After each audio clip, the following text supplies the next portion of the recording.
Hello friends, ഇത് നമുക്ക് cherry magic എന്ന് പറയുന്ന തായ് ബിയൽ ഡ്രാമ കാണാം. ഡ്രാമയുടെ സ്റ്റാർട്ടിംഗ് സീനിൽ നമ്മുടെ ഫസ്റ്റ് ഹീറോയാണ് കാണിക്കുന്നത്. ഇവൻ്റെ പേര് ആച്ചി എന്നാണ്. ആച്ചിയാണെങ്കിൽ ഭയങ്കര ധൃതിയിൽ ജോലിക്ക് പോകാനായിട്ട് ഓടുകയാണ്. ഈ സമയത്ത് അവനെ അറിയാമെന്നുള്ള ഒരു ആൻറ്റിയെ അവൻ കാണുന്നുണ്ട്. ആൻറ്റി ആണെങ്കിൽ അവൻ പോകുന്ന സമയത്ത് പറയുന്നുണ്ട്, ആച്ചി നീ മറക്കല്ല്, നാളെ നിൻ്റെ ബർത്ത്ഡേ ആണ്, അതുകൊണ്ട് തന്നെ നേരത്തെ തന്നെ ടെമ്പിളിലേക്ക് വരണേന്ന്. അപ്പോൾ അവനാണെങ്കിൽ ഓക്കെ പറഞ്ഞിട്ട് പോകുന്നുണ്ട്. അപ്പോൾ പോകുന്നതിൻ്റെ ഇടയ്ക്ക് ആൻറ്റി വീണ്ടും പറയുന്നുണ്ട്, നീ മറക്കല്ല്, നാളെ നിനക്ക് 30 വയസ്സാണ്, അതുകൊണ്ട് തന്നെ പ്രാർത്ഥിക്കുന്നത് നിൻ്റെ ലൈഫിന് ഗ്രോത്ത് ഉണ്ടാകുന്ന രീതിയിലുള്ള എന്തെങ്കിലും പ്രാർത്ഥിക്കണേന്ന്. 30 വയസ്സെന്ന് കേട്ട ആച്ചിയാണെങ്കിൽ പെട്ടെന്ന് അവിടെ നിൽക്കുകയാണ്. എന്നിട്ട് അവൻ മൈൻഡ് വോയിസിൽ പറയുന്നുണ്ട്, ശരിയാ എനിക്ക് 30 വയസ്സായി. 30 വയസ്സാകുമ്പോൾ എല്ലാവരും പറയുന്നത് ഒരു പെർഫെക്റ്റ് ആയിട്ടുള്ള ലൈഫ് ഉണ്ടാകുമെന്നാണ്. അതായത് സ്വന്തമായിട്ട് കാറ്, വീട്, അതുപോലെ ഹൈ പൊസിഷൻ, സെക്യൂർ ആയിട്ടുള്ള ഒരു ജോബ്. ഇതൊക്കെ തന്നെയാണ് മറ്റുള്ളവർ എൻ്റെ കാര്യത്തിൽ എക്സ്പെക്റ്റ് ചെയ്യുന്നത്. പക്ഷേ എൻ്റെ ജീവിതം പഴയതുപോലെ തന്നെയാണ്, ഒരു മാറ്റവും ഇല്ല. ഇതിൽ ഏറ്റവും വലിയ പാടായ കാര്യം എന്ന് പറയുന്നത് ലവിനെ ഫൈൻഡ് ചെയ്യുന്നതാണ്.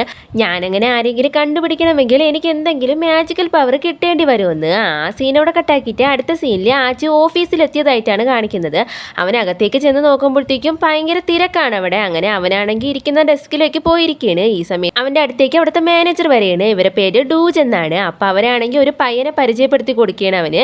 ഇവൻ്റെ പേര് റോക്ക് എന്നാണ്. ഇവൻ ഇപ്പോൾ ജോയിൻ ചെയ്തതേ ഉള്ളൂ. അവന് ഓറിയൻറ്റേഷൻ ഒന്നും കൊടുത്തിട്ടില്ല. നീ അവന് കാര്യങ്ങളൊക്കെ ഒന്ന് പറഞ്ഞു കൊടുക്കൂ. ഫസ്റ്റ് നീ അവനോട് കുറച്ച് ഡോക്യുമെൻറ്റ്സ് ഒക്കെ ഫില്ല് ചെയ്യാൻ പറയുന്നത്. അപ്പോൾ അവനത് കേട്ടിട്ട് ഓക്കെ എന്ന് പറയുന്നുണ്ട്.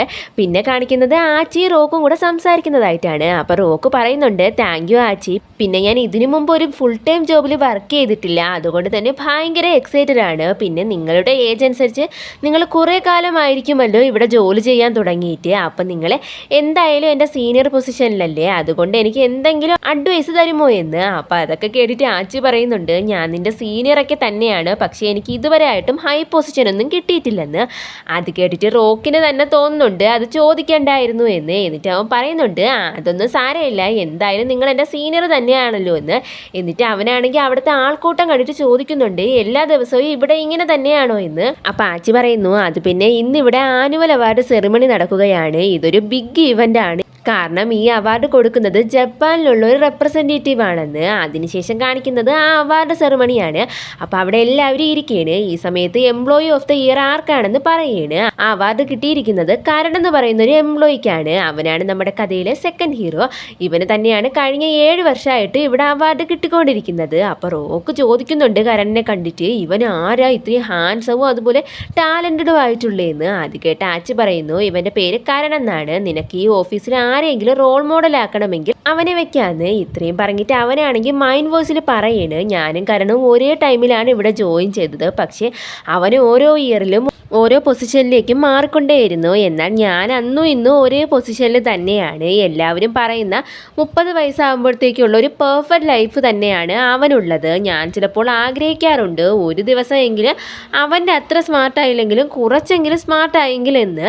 അങ്ങനെ അവാർഡ് സെറിമണിക്കൊക്കെ ശേഷം ആച്ചിയാണെങ്കിൽ കരൻ്റെ ഫോട്ടോ ഒട്ടിക്കാനായിട്ട് കയ്യിലെടുത്ത് വെച്ചേക്കാണ്. ഈ സമയം ഒരു പെണ്ണ് ആച്ചി നിൻ്റെ ഫോട്ടോ ഇവിടെ ഒട്ടിച്ചിരിക്കുന്നു എന്ന് പറയുന്നു. അത് കേട്ട ആച്ചിയാണെങ്കിൽ അവിടേക്ക് പോയിട്ട് ആ ഫോട്ടോ കണ്ടിട്ട് പറയാണ്, നാളെ എൻ്റെ ബർത്ത്ഡേ ആയതുകൊണ്ട് മാത്രമാണ് അവർ ഇവിടെ എൻ്റെ ഫോട്ടോ ഒട്ടിച്ചിരിക്കുന്നത്, അല്ലാതെ ഞാൻ വേറൊന്നും അച്ചീവ് ചെയ്തത് കൊണ്ടൊന്നും അല്ലെന്ന്. ഈ സമയം അവിടേക്ക് ആ ജപ്പാനിലുള്ള റെപ്രസെൻറ്റേറ്റീവ് വരെയാണ്. അയാളാണെങ്കിൽ അവനോട് ഹാപ്പി ബർത്ത്ഡേ പറയുന്നു. എന്നിട്ട് ചോദിക്കുന്നുണ്ട് നാളെ എത്ര വയസ്സാണെന്ന്. അവന് ഭാഷ മനസ്സിലാകാത്തത് കൊണ്ട് തന്നെ അവനാണെങ്കിൽ ആ പെണ്ണിനെ നോക്കിയാണ്. അപ്പോൾ അവളാണെങ്കിൽ ഇത് ട്രാൻസ്ലേറ്റ് ചെയ്ത് കൊടുക്കുന്നുണ്ട്. ഇവളെ പേര് പൈ എന്നാണ്. അപ്പോൾ അവനാണെങ്കിൽ പറയുന്നുണ്ട് എനിക്ക് നാളെ 30 വയസ്സാകുമെന്ന്. അപ്പം 30 വയസ്സെന്ന് കേട്ടാൽ അയാളാണെങ്കിൽ ഭയങ്കര സന്തോഷത്തോടെ എന്തൊക്കെയോ പറയാണ്. അയാൾ പറയുന്നത് പൈ ട്രാൻസ്ലേറ്റ് ചെയ്ത് കൊടുക്കുന്നുണ്ട്. അദ്ദേഹം പറയുന്നത് ഇങ്ങനെയാണ്, 30 വയസ്സെന്നത് നമ്മുടെ ലൈഫിൽ ഗ്രോത്ത് ഉണ്ടാകുന്ന ടൈമാണ്, അതുകൊണ്ട് ഡെഫിനറ്റ് ആയിട്ട് എന്തായാലും നിൻ്റെ ലൈഫിൽ ഗുഡ് തിങ്സ് വരുമെന്നാണെന്ന്. ഇതൊക്കെ കേട്ട ആച്ചിക്കാണെങ്കിൽ കുറച്ച് സന്തോഷമൊക്കെ ആകുന്നുണ്ട്. അവിടെ നിന്ന് പോയ ആച്ചിയാണെങ്കിൽ ഗൂഗിളിൽ സെർച്ച് ചെയ്ത് നോക്കിയാണ് ഒരു 30 വയസ്സായ ആൾ എങ്ങനെ ആയിരിക്കണമെന്ന്. ഇവനിങ്ങനെ സെർച്ച് ചെയ്യുന്ന സമയം തന്നെ അവിടേക്ക് റോക്കും വരുന്നുണ്ട്. അതിലാണെങ്കിൽ കുറച്ച് പോയിന്റ്സ് പറഞ്ഞിട്ടുണ്ട്. ആദ്യത്തെ പോയിന്റ് എന്ന് പറയുന്നത് സേവിങ്സ്. അത് കാണുമ്പോഴേ അവൻ പറയുന്നു എങ്ങനെയെങ്കിലും ആണ് ഓരോ മാസവും കഴിഞ്ഞു പോകുന്നതെന്ന്. അടുത്ത രണ്ടാമത്തേന്ന് പറയുന്നത് ബാക്ക് പെയിൻ. അപ്പോൾ അവൻ പറയുന്നുണ്ട് അത് 30 വയസ്സാകുന്നതിന് മുമ്പേ ഉണ്ടെന്ന്. മൂന്നാമത്തേത് നിങ്ങളുടെ ചുറ്റുമുള്ളവരെ നിങ്ങളുടെ ലൈഫിൽ ഏറ്റവും ഇമ്പോർട്ടൻ്റ് ആയിട്ടുള്ള ആൾക്കാരാക്കി നിങ്ങൾക്ക് മാറ്റാൻ പറ്റുമെന്ന്. അപ്പോൾ ആ പോയിന്റ് കണ്ടിട്ട് അവൻ പറയുന്നുണ്ട് ഇതെങ്ങനെയെങ്കിലും ഒന്ന് നോക്കാം, എന്തായാലും ഞാൻ എൻ്റെ ബെസ്റ്റ് കൊടുക്കുമെന്ന് ഇതിൽ. അങ്ങനെ അവൻ അടുത്ത പോയിന്റ് വായിക്കുകയാണ്. അടുത്ത പോയിന്റ് എന്ന് പറയുന്നത്, നിങ്ങൾ 30 വയസ്സായിട്ടും വിർജിൻ ആണെങ്കിൽ നിങ്ങൾക്കൊരു മാജിക്കൽ പവർ കിട്ടുമെന്ന്. ആ പോയിന്റോട് കൂടി തന്നെ അവനാണെങ്കിൽ അത് ബേക്ക് അടിക്കുകയാണ്. ഇത് കണ്ടോണ്ട് ഇന്ന് റോക്ക് ചോദിക്കുന്നുണ്ട്, നീ എന്തിനാ ഇപ്പോൾ അത് ക്ലോസ് ചെയ്തത്, ഞാനത് വായിച്ചു കഴിഞ്ഞില്ലെന്ന്. അപ്പോൾ ആച്ചിയാണെങ്കിൽ ഒന്നും തന്നെ മിണ്ടുന്നില്ല. അപ്പോൾ റോക്കാണെങ്കിൽ അയ്യോ 30 വയസ്സായി കഴിഞ്ഞാൽ ബാക്ക് പെയിനൊക്കെ സ്റ്റാർട്ട് ചെയ്യുമെന്നും പറഞ്ഞ് അവിടെ നിന്നും പോവേണ്. അങ്ങനെ റോക്ക് പോയി കഴിഞ്ഞിട്ട് അവൻ പറയുന്നുണ്ട്, 30 വയസ്സിൽ വിർജിൻ ആയിരുന്നാൽ എന്ത് മാജിക്കൽ പവർ കിട്ടുമെന്നോ. ഓ ഇതൊരു ഫൺ സ്റ്റോറി മാത്രമാണ്, എന്നെ പോലുള്ള ആൾക്കാരെ കംഫർട്ട് ചെയ്യാനെന്ന്. അടുത്ത സീനിലെ ആച്ചയാണെങ്കിൽ കോഫിയും വാങ്ങിക്കൊണ്ട് 2 പെമ്പിള്ളേർ സംസാരിക്കുന്ന സ്ഥലത്തേക്ക് പോവുകയാണ്. അവർ രണ്ടുപേരും ആച്ചി അവിടെ ചെല്ലുന്ന സമയത്ത് ആച്ചയെ പറ്റിയാണ് സംസാരിക്കുന്നത്. അതിലൊരു പെണ്ണ് ചോദിക്കുന്നുണ്ട്, നീ അവൻ്റെ കാര്യത്തിൽ സീരിയസ് ആണോ എന്ന്. അപ്പോൾ ആ പെണ്ണ് പറയുന്നുണ്ട്, ഓ നിനക്കറിയാലോ ഞാൻ ആച്ചയെ ഒരു ഹെൽപ്പറായിട്ട് മാത്രമാണ് കാണുന്നത്. അവൻ ഭയങ്കര ബോറാണ്, പക്ഷെ ഞാൻ പറയുന്നതെല്ലാം തന്നെ അവൻ ചെയ്യുമെന്ന്. ഇവർ പറയുന്നതൊക്കെ കേട്ടിട്ട് ആച്ചയ്ക്കാണെങ്കിൽ നല്ല സങ്കടമാകുന്നുണ്ട്. അവൻ പറയുന്നുണ്ട് ഇതുകൊണ്ട് തന്നെയാണ് അവന് ലവിൻ്റെ കാര്യത്തിലേ പേടിയെന്ന്. രാത്രി അവനാണെങ്കിൽ സമയം നോക്കിയിട്ട് പറയുന്നുണ്ട്, ഇത് അൺബിലീവബിൾ ആണ്, പക്ഷേ 30ാമത്തെ വയസ്സിൽ ഞാനൊരു വിർജിൻ ആണെന്ന് പറഞ്ഞിട്ട് അവനാണെങ്കിൽ ഉറങ്ങാൻ കിടക്കുകയാണ്. പിറ്റേന്ന് അവൻ്റെ അമ്മ വീഡിയോ കോൾ ചെയ്ത് അവനെ വിഷ് ചെയ്യുന്നുണ്ട്. അങ്ങനെ വിഷ് ചെയ്യുന്ന സമയത്ത് അവിടേക്ക് മോങ്ക് വരികയാണ്. അങ്ങനെ മോങ്കിനോട് പ്രാർത്ഥിച്ചിട്ട് അവനാണെങ്കിൽ മാല കൊടുക്കുന്ന സമയത്ത് മോങ്കിൻ്റെ കയ്യിൽ അവൻ്റെ കൈ കയറി തട്ടുകയാണ്. ഈ സമയത്ത് മോങ്ക് മനസ്സിൽ പറയുന്നതില്ല, അവന് കേൾക്കാൻ കഴിയുന്നുണ്ട്. അയാൾ പറയുന്നത് ഇങ്ങനെയാണ്, നിന്റെ ലൈഫിൽ എന്തെങ്കിലും ചേഞ്ച് വരണമെങ്കിൽ അത് നീ തന്നെ വർക്ക് ചെയ്താലേ കിട്ടൂ, അല്ലാതെ നീ മോങ്കിനോടൊന്നും പ്രാർത്ഥിച്ചിട്ട് ഒരു കാര്യവും ഇല്ലെന്ന്. ഇത് കേട്ടിട്ട് അവൻ ചോദിക്കുന്നുണ്ട് എന്തെന്ന്. അപ്പം മോങ്ക് തിരിച്ചു ചോദിക്കുന്നു എന്തെന്ന്. അപ്പം അവൻ പറയുന്നു ഒന്നുമില്ലെന്ന്. അങ്ങനെ അയാളാണെങ്കിൽ അവനെ അനുഗ്രഹിച്ചിട്ട് അവിടെ നിന്നും പോവുകയാണ്. അയാൾ പോയി കഴിഞ്ഞിട്ട് ആൻറ്റി ആണെങ്കിൽ അവനോട് പറയുകയാണ്, നിൻ്റെ കരിയറിൽ നല്ല ഗ്രോത്ത് ഉണ്ടാകട്ടെ, അതുപോലെ വെൽത്തും ഹൈ പൊസിഷനൊക്കെ കിട്ടട്ടെ, അതുപോലെ നിനക്ക് നല്ല ഒരാളെ കണ്ടുപിടിക്കാനും കഴിയട്ടെ എന്ന്. അപ്പോൾ അവനാണെങ്കിൽ ആൻറ്റിയോട് താങ്ക്സ് പറയുകയാണ്. എന്നിട്ട് അവരെ ഹെൽപ്പ് ചെയ്യാനായിട്ട് പോകുന്ന സമയത്ത് അവിടെ വെച്ചിരിക്കുന്ന ഒരു കുട്ടയിൽ 2 പേരും കൂടെ ഒരുമിച്ച് പിടിക്കുമ്പോഴത്തേക്കും അവരുടെ കൈയാണെങ്കിൽ ആച്ചിയുടെ കയ്യിൽ തട്ടുകയാണ്. ഈ സമയത്ത് ആൻറ്റി പറയുന്നതൊക്കെ അവന് കേൾക്കാൻ കഴിയുന്നു. ആൻറ്റി പറയാണ്, നീ കുഞ്ഞൊന്നും അല്ല, ഇപ്പം നിനക്ക് 30 വയസ്സായിരിക്കുകയാണ്, നിനക്ക് വല്ല ബോധമുണ്ടോ നിന്നെക്കുറിച്ച് എന്തുമാത്രം വറീഡാണ് നിൻ്റെ അമ്മയെന്ന്. ഇവർ പറയുന്നതൊക്കെ കേട്ടിട്ട് ആച്ചി ചോദിക്കുന്നുണ്ട്, ആൻറ്റി എന്താ പറയുന്നതെന്ന്. അപ്പോൾ ആൻറ്റി പറയുന്നു ഞാനൊന്നും പറഞ്ഞില്ലെന്ന്. അതിനുശേഷം അവനാണെങ്കിൽ ബസ്സിൽ പോകുന്നതായിട്ടാണ് കാണിക്കുന്നത്. അപ്പോഴും ഇതേ അവസ്ഥ തന്നെയാണ്, അവൻ ആരെയൊക്കെ ടച്ച് ചെയ്യുന്നു അവരുടെ എല്ലാം മൈൻഡ് വോയിസ് അവന് കേൾക്കാനായിട്ട് കഴിയുന്നുണ്ട്. അങ്ങനെ കേട്ട് അവസാനമാണെങ്കിൽ അവനാണെങ്കിൽ ഭ്രാന്ത് പിടിക്കുകയാണ്. അങ്ങനെ അവനാണെങ്കിൽ ഉറക്കെ വിളിച്ച് പറയുന്നുണ്ട്, അയ്യോ ഇവിടെ എന്താണ് നടക്കുന്നതെന്ന്. എന്നിട്ട് പെട്ടെന്ന് തന്നെ അടുത്ത സ്റ്റോപ്പിൽ ഇറങ്ങി ഓടുന്നുമുണ്ട്. അങ്ങനെ അവൻ ഓഫീസിനുള്ളിലേക്ക് കയറിയിട്ട് പറയാണ്, എന്തുകൊണ്ടാണ് എനിക്കിങ്ങനെ ആളുകളെ ടച്ച് ചെയ്യുമ്പോൾ അവരുടെ ചിന്തകൾ കേൾക്കാൻ കഴിയുന്നത് പോലെയെന്ന്. ഇങ്ങനെ അവൻ സംസാരിച്ചുകൊണ്ട് പോകുമ്പോഴാണ് അവൻ ഇന്നലെ ഗൂഗിളിൽ സെർച്ച് ചെയ്ത കാര്യം ഓർമ്മ വരുന്നത്. അപ്പോൾ അവൻ ചോദിക്കുന്നുണ്ട്, അപ്പോൾ എനിക്ക് കിട്ടിയ പവറാണോ ഈ മൈൻഡ് റീഡിംഗ് എന്ന്. എന്നിട്ട് അവനാണെങ്കിൽ പെട്ടെന്ന് തന്നെ ദൈവത്തിനോട് പോയി പ്രാർത്ഥിക്കുകയാണ്, എനിക്കറിയത്തില്ല ദൈവമേ ഇത് എന്തുകൊണ്ടാണ് ഇങ്ങനെ സംഭവിക്കുന്നതെന്ന്, പക്ഷേ പ്ലീസ് മറ്റുള്ളവരുടെ തോട്ട്സ് ഈറി ചെയ്യുന്നത് ഒന്ന് നിർത്തിത്തായെന്ന്. ഇത്രയും പറഞ്ഞിട്ട് അവനാണെങ്കിൽ അകത്തേക്ക് പോവുകയാണ്. അങ്ങനെ ലിഫ്റ്റിനടുത്തേക്ക് ചെന്ന് നോക്കുമ്പോഴത്തേക്ക് അതിൽ ഫുൾ ആളായിട്ടുണ്ട്. അങ്ങനെ അവനാണെങ്കിൽ അടുത്തതിൽ പോകാമെന്ന് കരുതിയിട്ട് അവിടെ വെയിറ്റ് ചെയ്യണ്. ഈ സമയം അവിടേക്ക് കരൺ വരുന്നുണ്ട്. അപ്പോൾ അവൻ പറയുന്നുണ്ട്, ഓ നന്ദിയുണ്ട് ദൈവമേ, ഇനി ലിഫ്റ്റിൽ കയറാൻ ഞാനും കരണം മാത്രമല്ലേ ഉള്ളൂ, അപ്പോൾ എനിക്ക് മറ്റാരെയും മൈൻഡ് റീഡ് ചെയ്യേണ്ടി വരില്ലെന്ന്. അപ്പം കരണാണെങ്കിൽ ആച്ചിയോട് ചോദിക്കുന്നുണ്ട്, എന്തെങ്കിലും പ്രശ്നമുണ്ടോ ആച്ചി, രാവിലെ തന്നെ നല്ല സ്ട്രെസ്ഡ് ആയിട്ടിരിക്കുന്നത് പോലെ തോന്നുന്നല്ലോ എന്ന്. അപ്പം ആച്ചി പറയുന്നു, അങ്ങനെയൊന്നുമില്ല, എനിക്ക് ക്രൗഡഡായ ലിഫ്റ്റിൽ പോകണ്ട, അത്രയേ ഉള്ളെന്ന്. അത് കേട്ട കരൺ ചോദിക്കുന്നുണ്ട്, എന്നാൽ നീ എൻ്റെ കൂടെ സ്റ്റെപ്പ് വഴി പോകാനായിട്ട് വരുന്നു, അതാകുമ്പോൾ കുറച്ച് പേരല്ലേ കാണുള്ളെന്ന്. അപ്പം അവൻ പറയുന്നു, അതൊന്നും വേണ്ടെന്ന്. എന്നിട്ട് ആച്ചയാണെങ്കിൽ മൈൻഡ് വോയിസിൽ പറയാണ്, എങ്ങനെയാ ഈ കരണിന് ഇത്രയും ഹാൻഡ്സവും സ്മാർട്ടും ഫ്രണ്ട്ലിയും ആയിട്ടിരിക്കാൻ കഴിയുന്നത്. മാത്രമല്ല നോക്കിയേ എത്ര നീറ്റായിട്ടാണ് അവൻ ഡ്രസ്സ് ധരിച്ചിരിക്കുന്നതെന്ന്. ഇവനിങ്ങനെ ഓരോന്നും മനസ്സിൽ ആലോചിച്ചുകൊണ്ടിരിക്കുന്ന സമയത്ത് ലിഫ്റ്റ് ഓപ്പൺ ആവുകയാണ്. അപ്പം കരൺ പറയുന്നുണ്ട് ലിഫ്റ്റ് ഓപ്പൺ ആയെന്ന്. അങ്ങനെ 2 പേരും കൂടെ അകത്തേക്ക് കയറിയാണ്. ആച്ചിയാണെങ്കിൽ ഭയങ്കര സമാധാനത്തിൽ നിൽക്കുകയാണ്, കാരണം അവർ 2 പേരും മാത്രമല്ലേ അതിനകത്തുള്ളൂ, വേറെ ആരും ഇല്ലല്ലോ. ഇവനിങ്ങനെ സമാധാനിച്ച് നിൽക്കുന്ന സമയം തന്നെ ഒരു ലോഡ് ആൾക്കാർ പെട്ടെന്ന് എവിടെ നിന്നൊക്കെയോ അതിനകത്തേക്ക് കയറി വരികയാണ്. അപ്പം അവൻ പറയുന്നുണ്ട്, എനിക്കിതിൽ നിന്ന് എസ്കേപ്പ് ആകാൻ കഴിയില്ലെന്ന്. ഈ സമയം അവന് കരൺ എന്തൊക്കെ ചിന്തിക്കുന്നു എന്ന് കേൾക്കാൻ കഴിയുന്നു. കരണാണെങ്കിൽ പറയണ്, നീ പെട്ടെന്ന് ഓഫീസിലേക്ക് വന്നത് കൊണ്ടായിരിക്കുമല്ലേ മുടി നേരെ ചീകാത്തത്, എന്തായാലും ഇത് നല്ല ക്യൂട്ടായിട്ടുണ്ടെന്ന്. അത് കേട്ട് ആച്ചിക്കാണെങ്കിൽ മനസ്സിലാകുന്നുണ്ട് കരണിന് ആ ഓഫീസിൽ ആരോടോ ക്രഷ് ഉണ്ടെന്ന്. അപ്പം കരൺ പറയണ്, ഞാൻ കരുതിയില്ല ഇന്ന് എന്തായാലും നിൻ്റെ അടുത്ത് നിൽക്കാൻ പറ്റുമെന്ന്. അതും കൂടി കേട്ട് കഴിയുമ്പോൾ ആച്ചി പറയണ്, ഓ എന്തായാലും ആ പേഴ്സൺ ഇവിടെ തന്നെ ഉണ്ടെന്ന്. എന്നിട്ട് ആരാണ് ആ പെണ്ണ്, എങ്ങനെയുള്ള ആളെയാണ് കരണ് ഇഷ്ടമെന്ന് പറഞ്ഞ് അവനാണെങ്കിൽ അവിടെ എല്ലാം നോക്കിയാണ്. പെട്ടെന്ന് കരണാണെങ്കിൽ ആച്ചിയുടെ പുറത്തേക്ക് വീണുടനെ കരൺ പറയണ്, ഓ ക്ലോസ് ആയിട്ട് നിൽക്കുമ്പോൾ ആച്ചി കൂടുതൽ ക്യൂട്ടാണെന്ന്. അത് കേട്ട ആച്ചിയാണെങ്കിൽ എന്തോന്ന് എന്ന രീതിയിലാണ് അവനെ നോക്കുന്നത്. അപ്പോൾ കരണാണെങ്കിൽ വീണ്ടും എന്തൊക്കെയോ പറഞ്ഞുകൊണ്ടേ നിൽക്കുകയാണ്. ഇന്നത്തെ ദിവസം നല്ലൊരു ദിവസമായിരിക്കും, കാരണം രാവിലെ തന്നെ എനിക്ക് എൻ്റെ ക്രഷിൻ്റെ അടുത്ത് നിൽക്കാൻ പറ്റി. താങ്ക് യു സോ മച്ച് ആച്ചി, ഇന്ന് ഇത്രയും ക്യൂട്ടായിരിക്കുന്നതിനെന്ന്. ഇതൊക്കെ കേട്ട ആച്ചിയുടെ കണ്ണ് തള്ളിപ്പോവുകയാണ്. അങ്ങനെ ആ സീനോടെ കട്ടാക്കിയിട്ട് അടുത്ത സീനിൽ ആച്ചിയാണെങ്കിൽ ഈ പവറിനെ പറ്റി പോയി സെർച്ച് ചെയ്യാണ്. അപ്പോൾ അവനൊരു മാങ്കയാണ് കിട്ടുന്നത്. അത് കണ്ടിട്ട് അവൻ പറയുന്നുണ്ട്, ഇതൊരു മാങ്ക മാത്രമാണ്, ഇത് സത്യമൊന്നും അല്ലെന്ന് പറഞ്ഞിട്ട് അവൻ പറയുന്നുണ്ട്. ഞാൻ നല്ല സ്ട്രെസ്ഡ് ആയതുകൊണ്ട് എനിക്ക് വെറുതെ ഇങ്ങനെയൊക്കെ തോന്നുന്നതായിരിക്കും എന്ന് പറഞ്ഞിട്ട് അവൻ തന്നെ അവനെ സമാധാനപ്പെടുത്തുകയാണ്. ഈ സമയം അവിടേക്ക് റോക്ക് വന്നിട്ട് ആ കമ്പനിയുടെ റൂൾസിനെ പറ്റിയൊക്കെ കുറ്റം പറയുകയാണ്. ഇവരിങ്ങനെ സംസാരിക്കുന്ന സമയം അവിടേക്ക് ഡൂജ് വന്നിട്ട് ആച്ചിയുടെ കയ്യിലേക്ക് ഒരു നോട്ട് കൊടുത്തിട്ട് പോവുകയാണ്. അങ്ങനെ ആ നോട്ടിൽ എന്താണെന്ന് അറിയാനായിട്ട് റോക്കും അടുത്തേക്ക് നീങ്ങി വരികയാണ്. ആച്ചിക്കാണെങ്കിൽ മൈൻഡ് റീഡ് ചെയ്യുന്ന ഒരു പവർ ഉള്ളത് കൊണ്ട് തന്നെ ആച്ചിയാണെങ്കിൽ കുറച്ചങ്ങോട്ട് നീങ്ങിയിരിക്കുകയാണ്. അതിൽ എഴുതിയിരിക്കുന്നത് ഇങ്ങനെയാണ്, നീ എന്നെ സേഫ് ഹൗസിലേക്ക് വന്ന് കാണണം, നമുക്കൊരു സീരിയസ് ആയ കാര്യം സംസാരിക്കാനുണ്ടെന്ന്. അത് കണ്ട റോക്ക് പറയുന്നുണ്ട്, ഡാ നീ എന്നോട് പറയല്ലേ, എന്നെ കാരണമാണ് അവർ നിന്നെ അങ്ങോട്ട് വിളിച്ചതെന്ന്, ഇത് എന്തായാലും ഒരു സ്കേറി പ്ലേസ് തന്നെയാണെന്ന്. അത് കേട്ട ആച്ചി പറയുന്നുണ്ട്, ഇതത്ര ബാഡായ സ്ഥലമൊന്നും അല്ല, ഇവിടെയുള്ള സ്കേറി ആയിട്ടുള്ള കാര്യം എന്ന് പറയുന്നത് ഇവിടെ വളരെ ടാലൻറ്റഡ് ആയ ആളുകളും അതുപോലെ അത്ര ടാലൻറ്റഡ് അല്ലാത്ത ആളുകളും ഒരുമിച്ചാണ് വർക്ക് ചെയ്യുന്നതെന്ന്. ഇത്രയും പറഞ്ഞിട്ട് അവനാണെങ്കിൽ അവർ പറഞ്ഞ സ്ഥലത്തേക്ക് പോവുകയാണ്. അകത്തേക്ക് ചെന്ന് നോക്കുമ്പോഴത്തേക്കും നല്ല ഇരുട്ടാണ്, അവിടെ എങ്ങും ആരും ഇല്ല. അങ്ങനെ പെട്ടെന്ന് നടക്കുന്നതിൻ്റെ ഇടയിൽ അവനാണെങ്കിൽ ഒരു ബോക്സിൽ തട്ടിയിട്ട് തറയിലേക്ക് വീഴുകയാണ്. ഈ സമയത്ത് ഡൂജും അതുപോലെ പയ്യൻ കൂടെ ഹാപ്പി ബർത്ത്ഡേ ആച്ചി എന്ന് പറഞ്ഞ് കേക്കും കൊണ്ടുവരികയാണ്. അങ്ങനെ അവനാണെങ്കിൽ അവിടെ നിന്ന് എണീറ്റ് വന്നിട്ട് കേക്ക് കട്ട് ചെയ്യാനായിട്ട് നിൽക്കുകയാണ്. അപ്പോൾ ഡൂജാണെങ്കിൽ അവൻ്റെ തോളിൽ തട്ടിയിട്ട് ഹാപ്പി ബർത്ത്ഡേ പറയുകയാണ്. അപ്പോൾ അവർ പറയുന്നതൊക്കെ അവന് കേൾക്കാൻ കഴിയുന്നുണ്ട്. അവർക്കാണെങ്കിൽ ആച്ചി എന്ന് പറയുന്നത് അവരെ ഒരു മകനെ പോലെയാണ്. അതുപോലെ അവർ പറയുന്നുണ്ട് അവനെക്കുറിച്ച് നല്ല വറീഡാണ് അവരെന്ന്.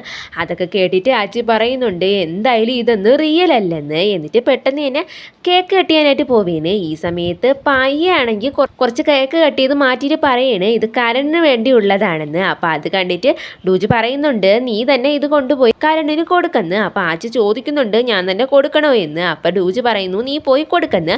അങ്ങനെ ഡൂജ് പറഞ്ഞത് കേട്ടിട്ട് കരണിന് കേക്ക് കൊടുക്കാനായിട്ട് ആച്ചി പോവുകയാണ്. എന്നിട്ട് ആച്ചി കരണിനോട് പറയുന്നുണ്ട്, ഇന്ന് എൻ്റെ ബർത്ത്ഡേ ആണ്, ഡൂജ് പറഞ്ഞു നിനക്ക് കേക്ക് തരാനെന്ന്. അങ്ങനെ അവനാണെങ്കിൽ ഹാപ്പി ബർത്ത്ഡേ ആച്ചി എന്ന് പറഞ്ഞിട്ട് ആ കേക്ക് കയ്യിൽ വാങ്ങിയാണ്. അങ്ങനെ ആ കേക്ക് കൊടുക്കുമ്പോഴാണ് ആച്ചിക്ക് മനസ്സിലാകുന്നത് ആ കേക്ക് ആച്ചിക്ക് വേണ്ടി കാരണം ഒരുപാട് അന്വേഷിച്ച് വാങ്ങിച്ചൊരു കേക്കാണെന്ന്. അത് മനസ്സിലാക്കി ആച്ചി പറയുന്നുണ്ട്, അയ്യോ എനിക്ക് വിശ്വസിക്കാൻ കഴിയുന്നില്ല, കാരണം എനിക്ക് വേണ്ടി കേക്ക് വാങ്ങിയെന്ന്. ഇത്രയും പറഞ്ഞിട്ട് അവനാണെങ്കിൽ പുറകിലോട്ട് നടക്കുന്ന സമയത്ത് വീഴാനായിട്ട് പോവുകയാണ്. അപ്പം ഇത് കണ്ട കരണാണെങ്കിൽ പെട്ടെന്ന് തന്നെ അവനെ വീഴാതെ പിടിച്ചിട്ട് പറയുകയാണ്, അയ്യോ ഈ ആച്ചി എന്ത് ക്യൂട്ടാണെന്ന്. ഇത്രയും പറഞ്ഞിട്ട് അവനാണെങ്കിൽ അവൻ്റെ ഷർട്ടിൽ പറ്റിയിട്ടുള്ള കേക്ക് തുടച്ചു കൊടുക്കുന്നുണ്ട്. അങ്ങനെ ആച്ചി അങ്ങോട്ട് തിരിയുമ്പോൾ കരണാണെങ്കിൽ ആച്ചിയുടെ കഴുത്തിൽ മറുകിനെ പറ്റി പറയാണ്. അത് കേൾക്കുന്ന ആച്ചിയാണെങ്കിൽ ഷോക്കായിട്ട് അവനെ തന്നെ നോക്കുന്നുണ്ട്. അതുമാത്രമല്ല കരണാണെങ്കിൽ വേറെ എന്തൊക്കെയോ ചിന്തിച്ച് കൂട്ടുകയാണ്. ടെൻഷനായ ആച്ചി പറയുന്നു, അയ്യോ വേണ്ട, ഞാൻ തന്നെ സ്വന്തമായിട്ട് ചെയ്തോളാം എന്ന് പറഞ്ഞിട്ട് അവിടെ നിന്ന് ഇറങ്ങി ഓടുന്നു. കരണാണെങ്കിൽ ഭയങ്കര സന്തോഷമാണ്, കാരണം കുറച്ച് സമയമെങ്കിലും അവൻ്റെ ക്രഷിനോട് സംസാരിക്കാൻ പറ്റിയല്ലോ. അവിടെ നിന്നും പോയ ആച്ചിയാണെങ്കിൽ ഒരു റൂമിലേക്ക് പോയി കഥ കടച്ചിരുന്നിട്ട് പറയാണ്, അയ്യോ എന്നെ എന്താ സഹായിക്കാൻ പോകുന്നത്, എനിക്കിതിൽ നിന്ന് എങ്ങനെയെങ്കിലും ഇപ്പം തന്നെ പുറത്ത് വരണം. എന്നിട്ട് അവനാണെങ്കിൽ ഇത് സത്യമാണെന്ന് അറിയാനായിട്ട് കയ്യിൽ പിച്ച് നോക്കുന്നുണ്ട്. അങ്ങനെ വേദനിക്കുന്നത് കൊണ്ട് തന്നെ അവന് മനസ്സിലാകുന്നുണ്ട് ഇതൊക്കെ സത്യമായ കാര്യങ്ങളാണെന്ന്. അങ്ങനെ അവൻ പറയുന്നുണ്ട്, അയ്യോ അമ്മ എന്നെ എങ്ങനെയെങ്കിലും ഒന്ന് സഹായിക്കുന്നു. എന്നിട്ട് അവൻ തന്നെ പറയുന്നുണ്ട്, അയ്യോ എൻ്റെ അമ്മ ഇപ്പം അങ്ങ് ദൂരെയല്ലേ, അപ്പം എങ്ങനെയാണ് അമ്മ സഹായിക്കുന്നതെന്ന്. അപ്പോൾ അവൻ ദൈവത്തിനോട് പ്രാർത്ഥിക്കുന്നുണ്ട്, ദൈവമേ എന്നെ എങ്ങനെയെങ്കിലും ഒന്ന് രക്ഷിക്കുന്നു. അങ്ങനെ ഇവനിങ്ങനെ ഓരോന്ന് ഒറ്റയ്ക്കിരുന്ന് സംസാരിക്കുന്ന സമയത്താണ് കരൺ മറുകിനെ പറ്റി പറഞ്ഞത് ഓർക്കുന്നത്. അങ്ങനെ പെട്ടെന്ന് എന്നെ എന്തോന്ന് മറുക്, എനിക്ക് അങ്ങനെ ഒരു മറുകും ഇല്ലെന്ന് പറഞ്ഞ് കണ്ണാടിയിൽ പോയി നോക്കുന്ന സമയത്ത് അവൻ്റെ കഴുത്തിൽ കരൺ പറഞ്ഞതുപോലൊരു മറുകുണ്ട്. അങ്ങനെ അതൊക്കെ മനസ്സിലാക്കിയിട്ട് അവൻ പറയാണ്, അതിനർത്ഥം എല്ലാം റിയൽ ആണല്ലേ, റിയലായിട്ട് എനിക്ക് ആളുകളുടെ മൈൻഡ് റീഡ് ചെയ്യാൻ പറ്റുമല്ലേ എന്ന് പറഞ്ഞിട്ട് അവനാണെങ്കിൽ പ്രാന്തളകി ഉറക്കെ വിളിക്കുകയാണ്. ഇവനിങ്ങനെ വിളിക്കുന്ന സമയം അതുവഴി പോകുന്ന റോക്കാണെങ്കിൽ അവൻ്റെ വിളി കേട്ടിട്ട് പേടിച്ച് അവിടെ നിന്ന് ഓടുന്നുണ്ട്. രാത്രി ആച്ചയാണെങ്കിൽ അവൻ്റെ ഫ്രണ്ടിനെ കാണാനായിട്ട് പോവുകയാണ്. എന്നിട്ട് അവനോട് പറയുന്നുണ്ട്, എടാ എനിക്ക് നിന്നോടൊരു കാര്യം പറയാനുണ്ട്, പക്ഷേ നീ അതൊരു സീക്രട്ടായിട്ട് വെച്ചേക്കണമെന്ന്. ഇവൻ്റെ പേര് ജിന്ത എന്നാണ്. അപ്പോൾ അവൻ പറയുന്നുണ്ട്, ഞാൻ സീക്രട്ട് സീക്രട്ടായിട്ട് തന്നെ വെച്ചോളാം, നീ എന്തായാലും പറയുന്നു. അപ്പോൾ അവൻ പറയുന്നു അത് പിന്നെ എനിക്ക് ആളുകളെ ടച്ച് ചെയ്യുമ്പോൾ അവരുടെ മൈൻഡ് റീഡ് ചെയ്യാനുള്ളൊരു മാജിക്കൽ പവർ ഉണ്ട്. അതിൽ ഏറ്റവും ഇമ്പോർട്ടൻ്റ് ആയിട്ടുള്ള കാര്യം എനിക്ക് മനസ്സിലായി, എൻ്റെ ഓഫീസിലുള്ള ഒരു പെർഫെക്റ്റ് ആയിട്ടുള്ള ആൾക്ക് എന്നോട് ക്രഷ് ഉണ്ടെന്ന്. അത് കേട്ട ചിന്തയാണെങ്കിൽ പെട്ടെന്ന് തന്നെ ചുമച്ചു പോവേണ്. അങ്ങനെ പെട്ടെന്ന് ആച്ചിയാണെങ്കിൽ ആ വെള്ളമൊക്കെ എടുത്ത് കൊടുത്തിട്ട് പറയുന്നുണ്ട് ഞാൻ കരുതി നീ ഇതൊന്നും വിശ്വസിക്കില്ലെന്ന്. അത് കേട്ട ചിന്ത പറയുന്നുണ്ട് അതെ ഞാനിതൊന്നും വിശ്വസിച്ചിട്ടില്ല, നിനക്ക് വട്ടാണോ നീ പറയുന്നത്, നിനക്കൊരു മാജിക്കൽ പവർ കിട്ടിയെന്നോ, അതും നിനക്ക് ആളുകളുടെ മൈൻഡ് റീഡ് ചെയ്യാൻ കഴിയുമെന്ന്, സത്യമായിട്ട് നിന്നെ എന്തെങ്കിലും സ്ട്രെസ് ആക്കുന്നുണ്ടോ എന്ന്. അത് കേട്ട ആച്ചി പറയുന്നുണ്ട് ഒരുപക്ഷെ നീ ഞാൻ പറഞ്ഞതൊന്നും വിശ്വസിച്ചില്ലെങ്കിൽ നീ ഇത് കഴിക്കേണ്ടെന്ന് പറഞ്ഞിട്ട് അവൻ്റെ കയ്യിൽ നിന്ന് ഫുഡ് പിടിച്ച് വാങ്ങിയാണ്. അപ്പം ചിന്തയും തിരിച്ചത് വാങ്ങിച്ച് രണ്ടുപേരും കൂടെ ആ ഫുഡിന് വേണ്ടി അടിയാകുകയാണ്. ഇത് കണ്ടോണ്ട് വരുന്ന കടക്കാരൻ ചോദിക്കുന്നുണ്ട് നിങ്ങൾക്ക് എന്താ പറ്റിയത്, നിങ്ങൾക്ക് ഇനിയും ചിക്കനും മുട്ടയും വേണമെങ്കിൽ ഈ കടയിൽ നിന്ന് വാങ്ങിയാൽ പോരെ എന്ന്. ഇത്രയും പറഞ്ഞിട്ട് അയാളാണെങ്കിൽ അവിടെ നിന്ന് പോകുന്നു. അവർക്ക് തന്നെ ഒരുമാതിരി തോന്നുന്നുണ്ട് കാരണം അടിയാകണ്ടേരുന്നെന്ന്.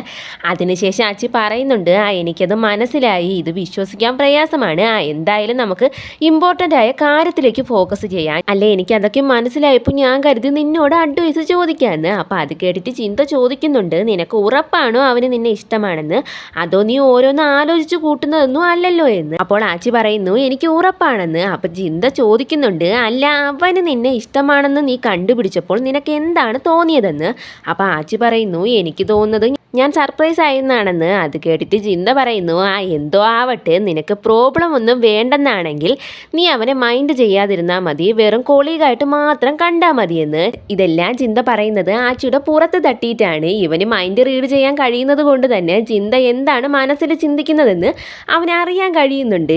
ആച്ചി ചിന്തയോട് തന്നെ അഡ്വൈസ് ചോദിക്കാനുള്ള കാരണം ചിന്തയാണെങ്കിൽ ഒരു നോവലിസ്റ്റാണ്, അതും റൊമാൻറ്റിക് ആയിട്ടുള്ള നോവലൊക്കെയാണ് എഴുതുന്നത്. അപ്പോൾ ആച്ചി കരുതിയിരിക്കുന്നത് ഇവന് ഒരുപാട് റിലേഷൻഷിപ്പൊക്കെ ഉണ്ടായിരുന്നു എന്നാണ്. പക്ഷേ ചിന്തയുടെ മൈൻഡ് റീഡ് ചെയ്യുമ്പോഴാണ് അവന് മനസ്സിലാകുന്നത് ചിന്ത ഇതുവരെയായിട്ടും ആരെയും ഡേറ്റ് ചെയ്തിട്ടില്ലെന്ന്. പക്ഷേ അവനത് മനസ്സിലാക്കിയിട്ട് അവനൊന്നും പറയുന്നില്ല, കാരണം രണ്ടുപേരും ഇപ്പോഴും സിംഗിളായിട്ട് തന്നെയാണല്ലോ ഇരിക്കുന്നത്. അങ്ങനെ കഴിച്ചിട്ട് പോകുന്ന വഴി ചിന്തയാണെങ്കിൽ ഒരു പൂച്ചക്കുട്ടിയെ കാണുകയാണ്. അങ്ങനെ പെട്ടെന്ന് തന്നെ അതിനെ എടുത്ത് കളിപ്പിച്ചിട്ട് അവനോട് പറയുന്നുണ്ട് നാളെ ഞാൻ വരുന്ന സമയത്ത് നിനക്ക് ഫുഡ് വാങ്ങിയിട്ട് വരാമെന്ന്. ഇവനിങ്ങനെ പോകുന്ന സമയത്ത് ആ പൂച്ചയാണെങ്കിൽ ഇവൻ്റെ പിന്നാലെ ചെല്ലുകയാണ്. ഇവൻ എത്രയൊക്കെ അങ്ങോട്ട് തിരിച്ചു വന്നിട്ട് ഞാൻ നാളെ വരാമെന്ന് പറഞ്ഞിട്ടും അത് കേൾക്കാതെ അവൻ്റെ പിന്നാലെ പോകുന്നു. അങ്ങനെ ആ സീൻ അവിടെ കെട്ടാക്കിയിട്ട് അടുത്ത സീനിൽ ജിന്ത വന്നിരുന്ന സ്ഥലത്തേക്ക് ഒരു പയ്യൻ വരുന്നു. ഇവൻ്റെ പേര് മിന്നെന്നാണ്. അവനവിടെ വന്നിരിക്കുന്നത് ആ പൂച്ചക്കുട്ടിക്ക് ഫുഡ് കൊടുക്കാനായിട്ടാണ്.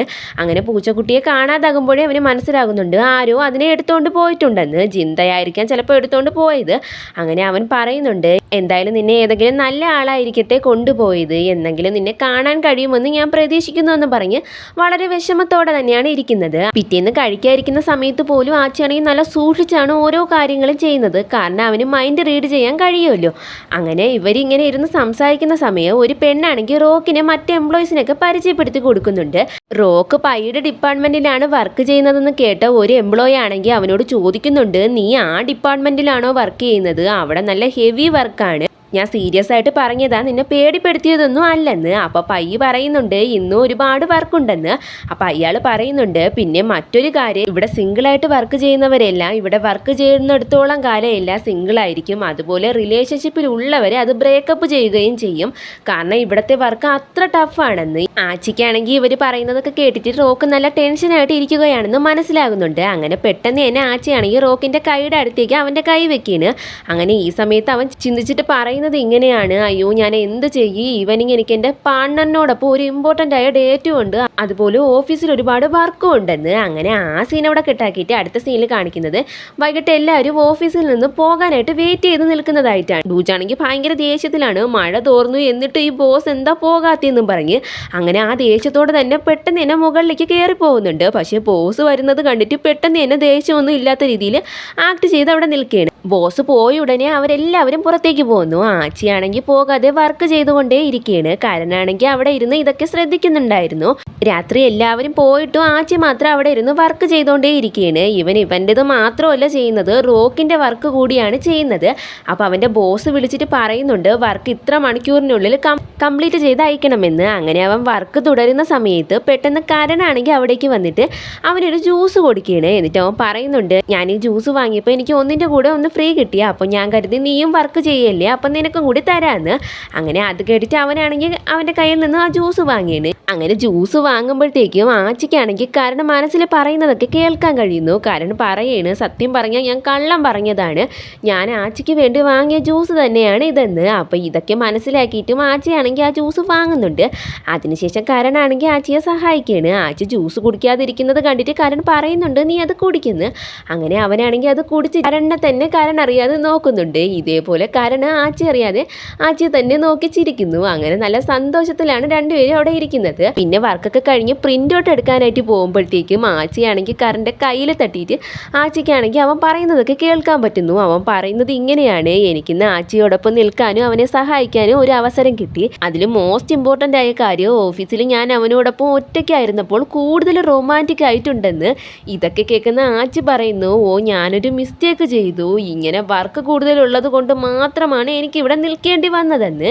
ഇവനിങ്ങനെ മനസ്സിൽ ഓരോന്ന് പറഞ്ഞുകൊണ്ട് നിൽക്കുന്ന സമയത്ത് പെട്ടെന്ന് കാരണാണെങ്കിൽ അവനെ പിടിച്ച് തിരിച്ചു നിർത്തുകയാണ്. അപ്പം ആച്ചിയാണെങ്കിൽ അയ്യോ ഇനി ഞാൻ ഇതെങ്ങനെ ശരിയാക്കുമെന്ന രീതിയിലാണ് കരണിനെ നോക്കുന്നത്. അപ്പം പെട്ടെന്ന് ആച്ചിയോട് കരൺ പറയുന്നുണ്ട്, നിന്റെ ഷർട്ടിൽ മിൽക്കിൻ്റെ കറ പറ്റി, ഇപ്പോൾ അത് വൃത്തിയാക്കിയില്ലെങ്കിൽ പിന്നെ അത് വൃത്തിയാക്കാൻ ഭയങ്കര ബുദ്ധിമുട്ടായിരിക്കുമെന്ന്. അങ്ങനെ അത് കേട്ടിട്ട് ആച്ചിയാണെങ്കിൽ അത് ശരിയാണെന്ന് പറയുന്നു. എന്നിട്ട് കരൺ പറയുന്നുണ്ട്, ഇപ്പോൾ ലിഫ്റ്റിൽ ആരും കാണത്തില്ല, നീ പെട്ടെന്ന് തന്നെ പൊക്കിവന്ന്. അത് കേട്ട ആച്ചിയാണെങ്കിൽ അവിടെ നിന്ന് പെട്ടെന്ന് തന്നെ താഴേക്ക് പോകുന്നു. താഴെ ചെന്ന് നോക്കുമ്പോഴാണെങ്കിൽ ഭയങ്കര മഴയോ. അങ്ങനെ അവനാണെങ്കിൽ ടാക്സിയിൽ പോകാനായിട്ട് ശ്രമിക്കുന്നുണ്ട്, പക്ഷെ അവന് ഒരെണ്ണം പോലും കിട്ടുന്നില്ല. അങ്ങനെ മഴയത്ത് നനഞ്ഞു നിൽക്കുന്ന സമയത്ത് പെട്ടെന്ന് കരണാണെങ്കിൽ കുടയും കൊണ്ട് അവനടുത്തേക്ക് വരുന്നു. എന്നിട്ട് അവനോട് പറയുന്നുണ്ട്, മഴയായതുകൊണ്ട് ഇവിടെ നിന്ന് ടാക്സി കിട്ടാൻ ബുദ്ധിമുട്ടായിരിക്കും, എന്തായാലും ഞാൻ ഓൺലൈൻ വഴി നോക്കാമെന്ന് പറഞ്ഞിട്ട് അവനാണെങ്കിൽ ഫോണിൽ നോക്കിക്കൊണ്ട് നിൽക്കുകയാണ്. ഈ സമയം ആച്ചിയാണെങ്കിൽ കരൻ്റെ അടുത്തേക്ക് നീങ്ങി നിൽക്കുകയാണ്. അപ്പം കരൺ മനസ്സിൽ എന്താണ് പറയുന്നതെന്ന് ആച്ചി കേൾക്കുന്നു. അവൻ ഇങ്ങനെയാണ് പറയുന്നത്, ആച്ചി ഇപ്പോൾ നല്ല ടയേർഡാണ്, അതിൻ്റെ കാരണം അവൻ്റെ കൈൻഡ്നെസ് കൊണ്ടാണ്.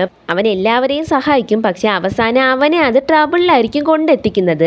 എന്ത് പറഞ്ഞാലും അവൻ്റെ ഈ കൈൻഡ് ആയിട്ടുള്ള ക്യാരക്ടർ തന്നെയാണ് അവനെ എനിക്ക് ഇഷ്ടമാകാനുള്ള കാരണമെന്ന്. അത് കേട്ട ആച്ചിക്കാണെങ്കിൽ വളരെ സന്തോഷമാകുന്നുണ്ട്. ആച്ചി പറയുന്നുണ്ട്, കരൺ ഇപ്പോൾ പറഞ്ഞ വാക്കുകൾ വളരെ സ്പെഷ്യലാണ്, കാരണം ആദ്യമായിട്ട് എന്നെ ഒരു കൈൻഡ് പേഴ്സണായിട്ട് കാണുന്നത് നീയാണെന്ന്. എന്നിട്ട് അവനാണെങ്കിൽ ഗിൽറ്റി ആയിട്ട് തോന്നുന്നുണ്ട്, കാരണം ഇത്രയും നേരം അവൻ ഇതൊക്കെ അറിഞ്ഞിട്ട് കരണിനെ അവോയ്ഡ് ചെയ്യുകയായിരുന്നില്ലേ. അങ്ങനെ ഇവനിങ്ങനെ മനസ്സിൽ പറഞ്ഞുകൊണ്ട് നിൽക്കുന്ന സമയത്ത് കരൺ പറയുന്നുണ്ട്, ആച്ചി നമുക്ക് ആദ്യം ഈ ഏരിയയിൽ നിന്ന് പോകാം, അതാകുമ്പോൾ നിനക്ക് എളുപ്പത്തിൽ ടാക്സി കിട്ടുമെന്ന്. ഇത്രയും പറഞ്ഞിട്ട് അവനാണെങ്കിൽ ആച്ചി അവിടെ നിന്നും വിളിച്ചുകൊണ്ട് പോവുകയാണ്. അങ്ങനെ കരൺ പറഞ്ഞ സ്ഥലത്ത് എത്തുമ്പോഴത്തേക്കും ആച്ചി നനഞ്ഞിരിക്കുന്നത് കണ്ടിട്ട് കരണാണെങ്കിൽ അവൻ്റെ കർച്ചീഫ് അവന് തുടയ്ക്കാനായിട്ട് കൊടുക്കുകയാണ്. അങ്ങനെ ആച്ചി അത് വാങ്ങി മുഖം തുടയ്ക്കുകയാണ്. അപ്പം കരൺ പറയുന്നുണ്ട്, എൻ്റെ അപ്പാർട്ട്മെൻറ്റ് ഇവിടെ അടുത്താണ്, നിനക്ക് വേണമെങ്കിൽ ഇന്ന് എൻ്റെ അപ്പാർട്ട്മെൻറ്റിൽ സ്റ്റേ ചെയ്യാമെന്ന്. ഇത് കേട്ട് ടെൻഷനായ ആച്ചിയാണെങ്കിൽ പെട്ടെന്ന് തന്നെ കരൻ്റെ കയ്യിലേക്ക് ആ കർച്ചീഫ് കൊടുക്കുകയാണ്. അങ്ങനെ കർച്ചീഫ് കൊടുക്കുന്ന സമയത്ത് ആച്ചിക്കാണെങ്കിൽ കരൺ എന്താണ് ചിന്തിക്കുന്നതെന്ന് മനസ്സിലാവുകയാണ്. അവനാണെങ്കിൽ എന്തൊക്കെയോ ചിന്തിച്ച് കൂട്ടുകയാണ്. ആച്ചിയെ വീട്ടിലേക്ക് കൊണ്ടുപോകുന്നതും അവൻ്റെ തലമുടി തുടച്ചു കൊടുക്കുന്നതും അതുപോലെ അവനെ കിസ് ചെയ്യുന്നത്, അങ്ങനെ ഓരോരോ കാര്യങ്ങൾ ഇതെല്ലാം മനസ്സിലാക്കി ആച്ചിയാണെങ്കിൽ കിളി പോയി നിൽക്കുകയാണ്. അപ്പോൾ കരൺ പറയുന്നുണ്ട്, നീ വാ നമുക്ക് പോകാമെന്ന്. പിന്നെ കാണിക്കുന്നത് അവൻ്റെ അപ്പാർട്ട്മെൻറ്റിൽ എത്തിയതുപോലെയാണ്. അപ്പോൾ ആച്ചിയാണെങ്കിൽ പോകുന്ന വഴി പറയുന്നുണ്ട്, അയ്യോ ഞാൻ എന്താ ചെയ്യേണ്ടതെന്ന്. ഇവനിങ്ങനെ ഓരോന്നും ഓർത്തുകൊണ്ട് നിൽക്കുന്നത് കണ്ട് കരൺ പറയുന്നുണ്ട്, ആച്ചി അകത്തേക്ക് വായെന്ന്. അങ്ങനെ അവനകത്തേക്ക് കയറുമ്പോൾ ഒരു കള്ളച്ചിരിയോടുകൂടിയാണ് കരൺ ആ വാതിലടയ്ക്കുന്നത്. അപ്പം നമുക്ക് ഇതിന് ശേഷമുള്ളത് അടുത്ത വീഡിയോയിൽ കാണാം. അപ്പോൾ ഇന്നത്തെ വീഡിയോ ഇഷ്ടപ്പെട്ടേ മറക്കാവുന്ന ലൈക്ക് അടിച്ചേക്കണേ, അതുപോലെ എന്തെങ്കിലും ഒരു കമൻറ്റ് ഇട്ടേക്കണേ. പിന്നെ ചാനൽ ഇഷ്ടപ്പെട്ടാൽ മറക്കാവുന്ന സബ്സ്ക്രൈബ് ചെയ്ത് സപ്പോർട്ട് ചെയ്യണേ. Okay, bye bye.